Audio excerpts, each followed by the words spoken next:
800 square foot घर बांधण्यासाठी आपल्याला आरसीसी स्लॅबचा किती खर्च येईल आपण बघणार आहोत। आपल्याला सिमेंट लागणार आहे 320 बॅग, 1,31,200 रुपयाचं सिमेंट लागणार आहे आपल्याला। मग आपण स्टील बघणार आहोत। स्टील किती लागणार आहे आपल्याला? 3000 किलो स्टील लागणार आहे। 1,75,000 रुपयाचं स्टील लागणार आहे आपल्याला। वाळू जर बघितलं तर 17 ब्रास वाळू लागणार आहे 88,400 रुपयाची। विटांचा जर विचार केला तर 15,000 विटा लागणार आहे आपल्याला 1,05,000 रुपयाच्या। आणि खडी 9 ब्रास खडी लागणार आहे 60,200 रुपयाची।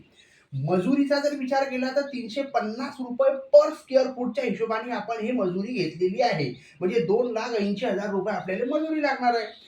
खिडकी, दरवाजा आणि इलेक्ट्रिक हा 120 रुपये पर स्क्वेअर फूटच्या हिशोबाने 96,000 रुपये खर्च आलेला आहे। आणि पेंट जो आहे हा 110 लिटर पेंट लागणार आहे आपल्याला 27,500 रुपयाच्या हिशोबाने। मग हे 800 स्क्वेअर फूट घर बांधण्यासाठी किती खर्च येतो हा अंदाज तुम्हाला आलेला आहे। हा एक अंदाज आहे मित्रांनो। असेच व्हिडिओ जर आवडत असतील तर आमच्या YouTube चॅनलला सबस्क्राईब नक्की करा। आम्ही असेच नवीन व्हिडिओ आमच्या YouTubeवर अपलोड करत असतो। धन्यवाद।